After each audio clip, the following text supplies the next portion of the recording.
Bonjour à tous, j'espère que vous allez bien. Aujourd'hui, nous allons attaquer le 104e petit exo de colle.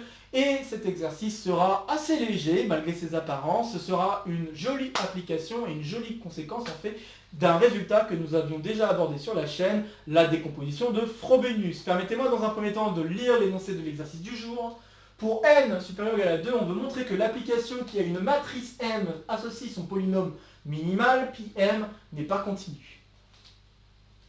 Donc comme je l'ai dit, ça va être une conséquence du résultat de la décomposition de Frobenius. Je ne vais pas rappeler pour la énième fois ce qu'est la décomposition de Frobenius. Je pense l'avoir fait suffisamment dans les vidéos précédentes. Je vous inviterai à aller jeter un coup d'œil à l'exo de colle numéro 103 pour voir davantage de détails autour de cette chose.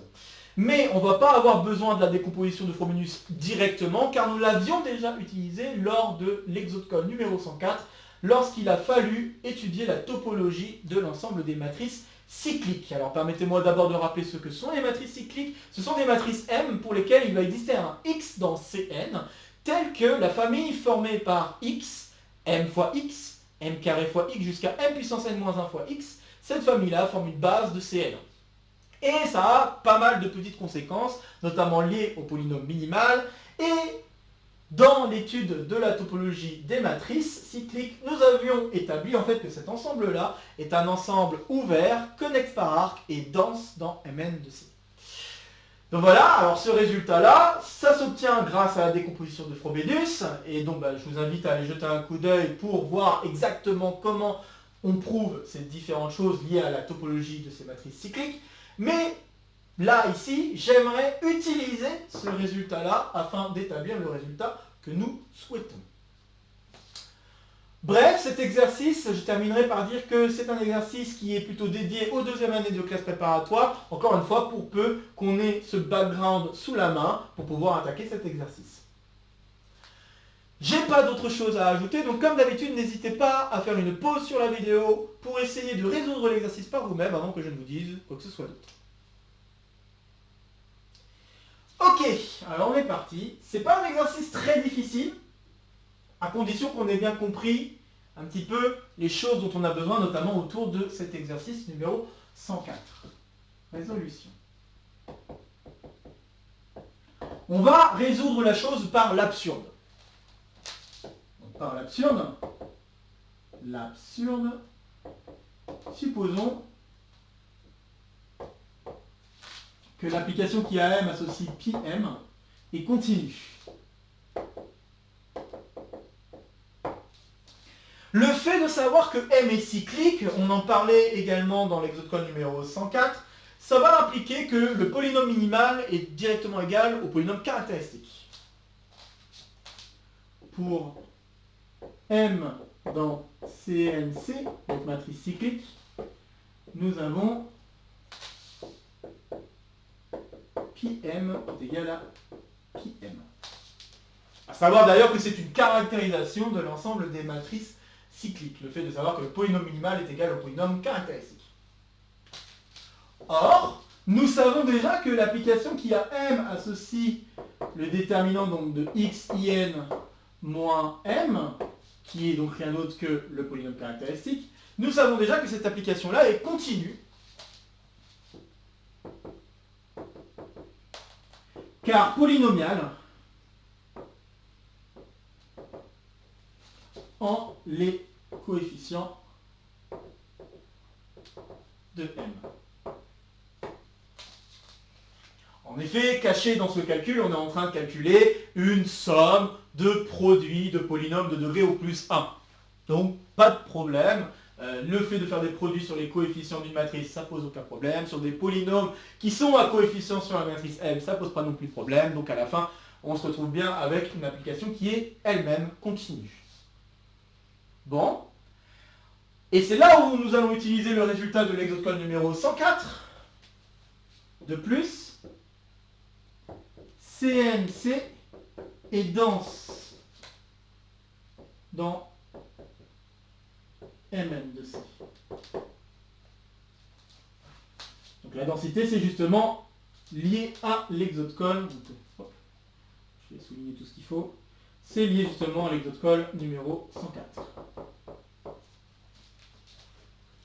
Donc on a deux fonctions continues qui sont égaux sur un ensemble dense de l'ensemble de départ. Cela implique alors que les deux fonctions doivent être égales sur tout l'ensemble. Cela implique alors que pour tout m dans Mn de C, pi m est égal à qui m. Ce qui doit être clairement pour vous une contradiction. Si ça n'est pas si clair pour vous, prenez l'exemple de m égale identité. Le polynôme caractéristique de l'identité, c'est juste x moins 1. Tandis que le polynôme caractéristique, eh bien c'est x moins 1 à la puissance n. Donc ces deux polynômes sont bien distincts si n est plus grand que 2. Donc c'est une contradiction et ça signifie alors que la fonction que nous avions au départ n'est pas continue. Moi je l'écris quand même. Donc m associé pi m n'est pas continue. Fin de la résolution. Voilà, je vous avais promis que c'était un exercice léger. Ben, en effet, c'est un exercice assez léger. En tout cas, on a fait tout un boulot préliminaire pour pouvoir attaquer cet exercice. Je tiens à le souligner, car nous avons eu à avoir la topologie de Cn de C. Et cette topologie-là, nous l'avons obtenue grâce notamment à la décomposition de Frobenius. Donc, tout ça pour dire qu'en effet, c'est une très jolie conséquence de la décomposition de Frobenius. Et ça devient une conséquence assez évidente, entre guillemets. Bien sûr, il y a quand même un peu de boulot, vous le constatez par vous-même. Mais vous voyez que ça ne fait qu'un seul tableau, j'ai pas besoin d'écrire plus. Tout simplement parce que le boulot a déjà été fait. Le plus gros du boulot a déjà été fait. Donc vraiment ça, cet exercice-là, il faut vraiment le voir comme une espèce de suite ou fin d'un sujet concours. Imaginez vraiment un sujet concours qui vous amène à établir la décomposition de Frobenius, puis de là quelques conséquences notamment sur la topologie, et enfin de la partie sur cette topologie amenée à cet exercice-là. Donc vraiment, voyez cette série, il y a vraiment une suite d'exercices à faire, les exercices qui amènent notamment à la décomposition de Frobenius, donc d'ailleurs il y a les références dans l'exode code numéro 103 que je vous invite à aller voir. Donc vous avez ce truc-là à aller voir, les exercices à faire avant, la décomposition de Frobenius ensuite, la topologie de Cn de C, puis cette chose-là. Et ça peut faire partie vraiment d'un sujet concours. Il faut vraiment le penser comme ça. Et donc ça pourrait être la fin d'une autre partie, une partie dans la fin du sujet, qui vous amène à ce joli résultat. Une autre partie va être justement par rapport au commutant. On a abordé le commutant dans un exode call il n'y a pas trop longtemps de ça, et on va aborder d'ici très peu de temps la question du bicommutant.